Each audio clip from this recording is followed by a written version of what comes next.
Bienvenue sur Horror News. Salut à vous fans d'horreur, ici Marc pour Horror News, l'émission qui vous déterre les infos du monde de l'horreur. Et cette semaine, on commence avec un changement de casting pour le projet d'adaptation de Frankenstein par Guillermo del Toro. Donc on apprend que c'est maintenant l'acteur Jacob Elordi qui devrait reprendre le rôle de la créature, remplaçant ainsi Andrew Garfield pour cause de problèmes d'emploi du temps.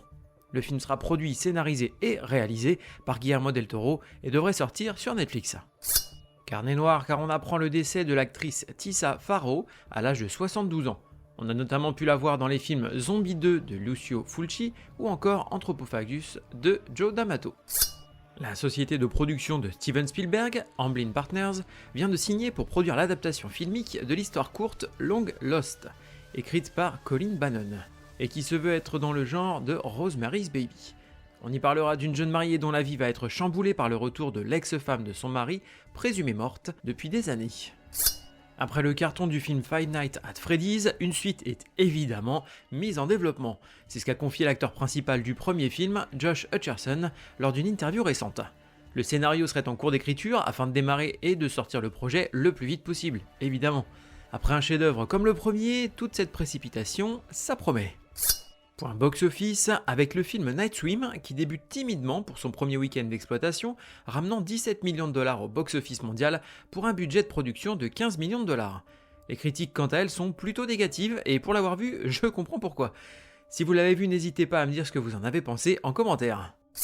Une première bande-annonce pour l'incursion d'Alan Wake dans le jeu vidéo Dead by Daylight, amenant avec lui une partie de son univers. Sortie prévue le 30 janvier. La série Mercredi de Tim Burton, diffusée sur Netflix, va bientôt être disponible en DVD et en Blu-ray, du moins aux États-Unis. Sortie prévue le 26 mars aux US, on n'a plus qu'à croiser les doigts pour avoir une sortie française.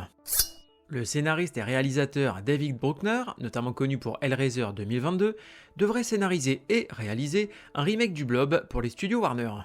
Alors c'est pas la première fois qu'une telle entreprise est lancée, parce qu'on avait déjà annoncé une suite avec les réalisateurs Simon West ou encore Rob Zombie aux commandes à l'époque.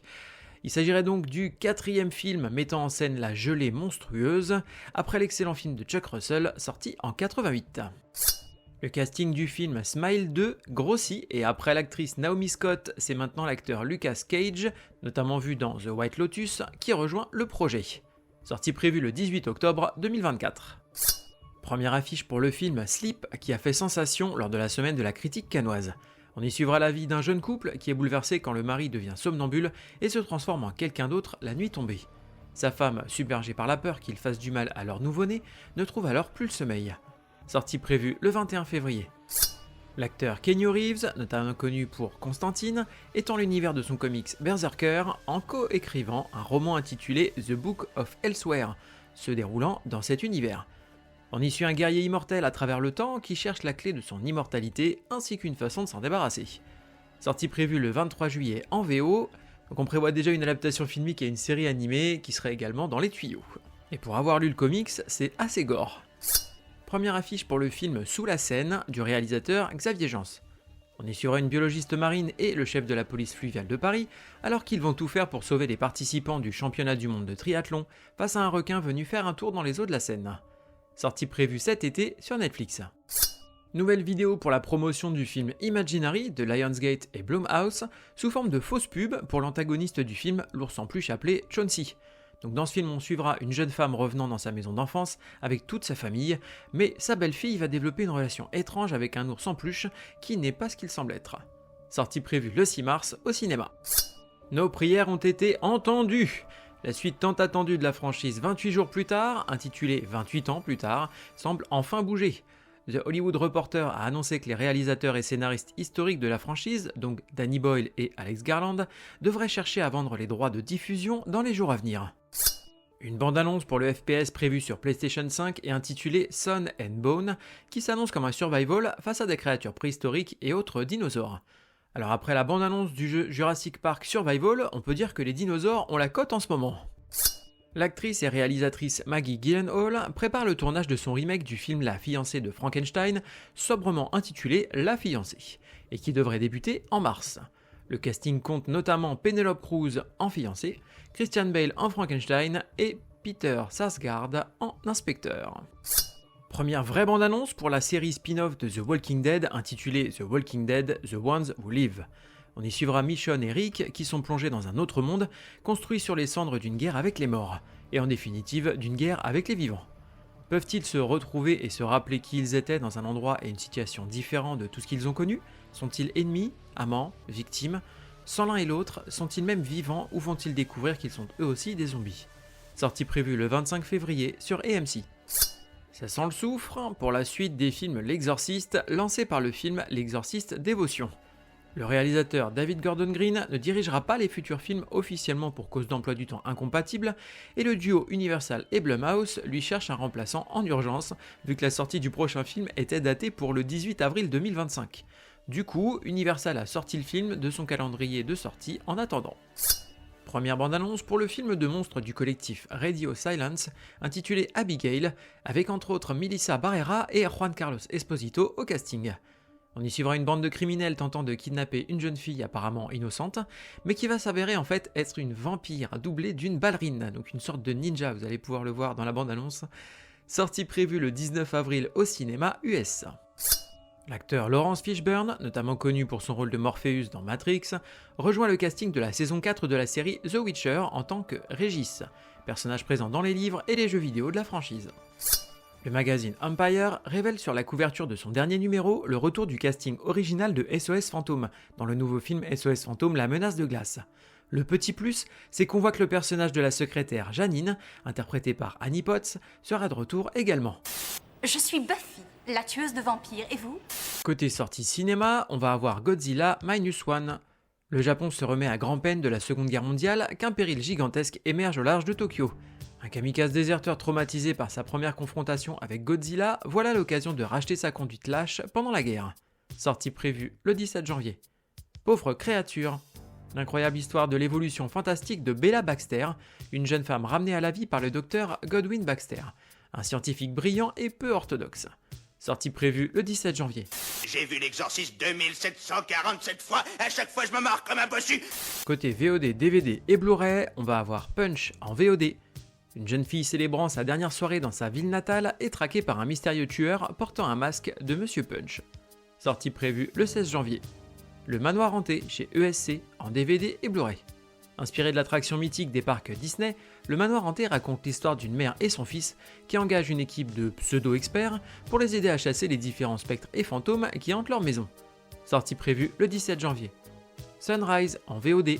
Un homme parcourt le pays comme une créature de la nuit alors qu'il accepte la perte tragique de sa famille aux mains d'un démagogue brutal.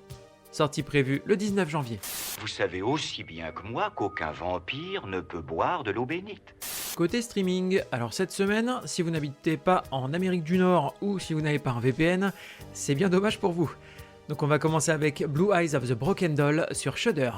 Un ancien détenu, troublé par des rêves où il étrangle des femmes, est embauché comme gardien dans un domaine appartenant à 3 sœurs très étranges. Sortie prévue le 15 janvier. Galaxy of Terror sur Shudder. Des astronautes névrosés affrontent un ver géant et d'autres monstres sur une planète lointaine. Sortie prévue le 15 janvier. The Elderly sur Shudder. Un octogénaire entre dans un état de démence après le suicide soudain de sa femme, déclenchant une série d'événements paranormaux qui mettront en danger la vie de sa famille. Sortie prévue le 15 janvier. The Passenger sur Shudder. Randy se contente parfaitement de passer au second plan, mais lorsque l'un de ses collègues se déchaîne soudainement et violemment, il doit faire face à ses peurs et affronter son passé troublé pour survivre. Sortie prévue le 15 janvier. Guess Who sur Tubi. Une visite familiale tourne au drame lorsqu'un tueur psychotique, caché derrière une tradition inhabituelle, se présente avec une seule cible en tête. Sortie prévue le 19 janvier.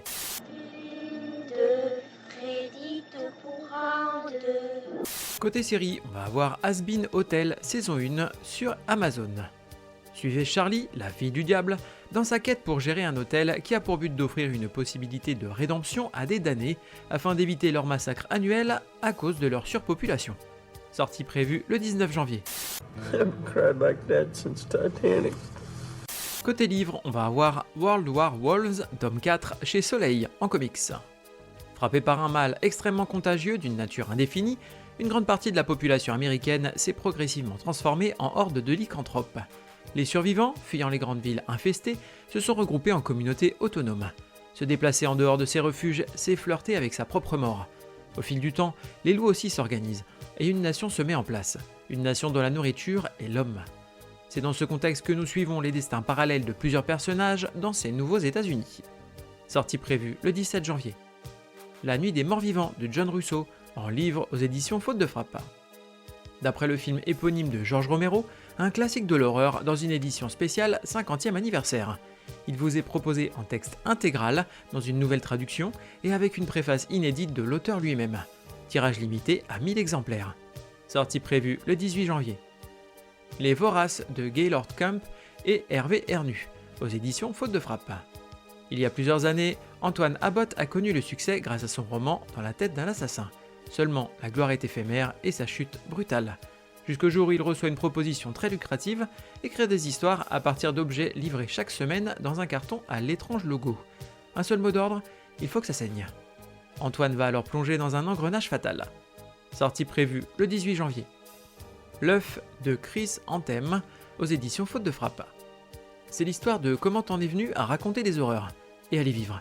Un peu, beaucoup, à la folie. Sortie prévue le 18 janvier. Vous êtes cordialement invité, tome 2, Le couvent des Pascalines, d'Alex Sol.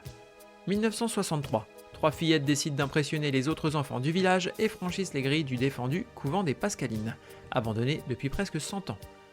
Seules 2 d'entre elles reviendront de cette aventure nocturne, la 3e ne sera jamais retrouvée. 60 ans plus tard, Nina organise un cocktail d'inauguration au couvent qu'elle vient d'acheter et de transformer en lieu événementiel. Elle compte beaucoup sur cette soirée, de celle-ci dépendent tous ses projets futurs.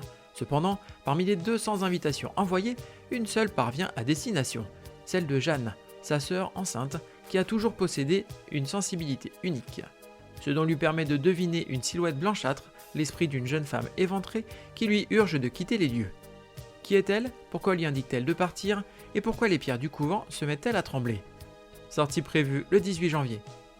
Stranger Things Flight of Icarus de Caitlin Schneiderhan, qui sera donc une origin story au personnage d'Eddie Munson. Eddie est prêt à tout pour quitter sa petite ville d'Hawkins, et il va faire la rencontre de Paige, une découvreuse de talent pour une maison de disques de Los Angeles. Elle lui propose de lui laisser une démo des meilleures chansons de son groupe, afin qu'elle puisse les proposer à ses patrons. Mais Eddie n'a pas d'argent, et la location d'un studio d'enregistrement n'est pas donnée. Il va alors se tourner vers son père et ses combines foireuses pour réunir les fonds.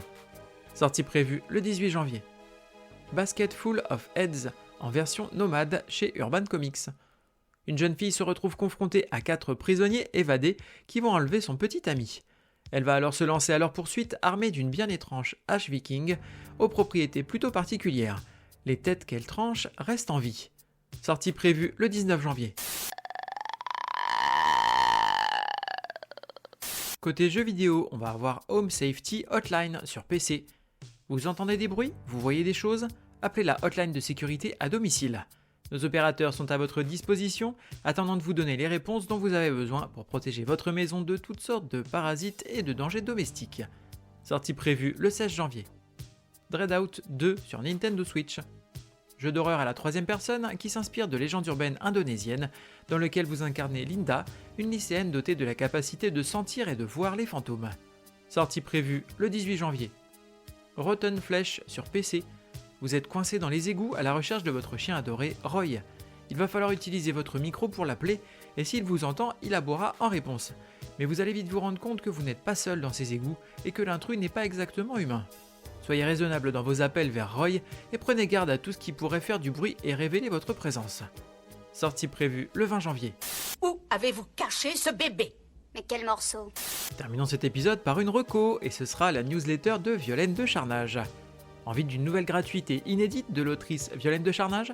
C'est ce qu'elle vous propose sur son site internet pour toute inscription à sa newsletter, qui va vous permettre du même coup d'être au courant de toutes les sorties littéraires, événements et autres rencontres avec le public. La nouvelle de 53 pages intitulée Halloween vous emmène dans le festival de la citrouille d'une petite ville des États-Unis où les citrouilles comptent bien se venger du massacre annuel d'Halloween, le tout dans le pur style porn-gore de Violaine. Rendez-vous donc sur le site internet violainedecharnage.fr et il ne vous reste plus qu'à cliquer sur le bandeau jaune en haut de la page pour cette histoire gratuite et inédite. Merci à vous d'avoir suivi cette émission. Je vous invite à me suivre sur les différents réseaux sociaux, que ce soit Facebook ou Instagram. Maintenant, je suis même sur YouTube, donc vous pouvez aller y faire un tour et vous abonner. Dans tous les cas, vous pouvez me laisser des commentaires. N'hésitez pas à m'envoyer un petit message éventuellement. Ça me fera toujours plaisir de vous répondre. Et dans tous les cas, vous pouvez mettre des notes positives, un 5 étoiles par exemple, sur les plateformes de podcast sur lesquelles vous écoutez mon émission. Il ne me reste plus qu'à vous souhaiter bonne semaine et bon frisson.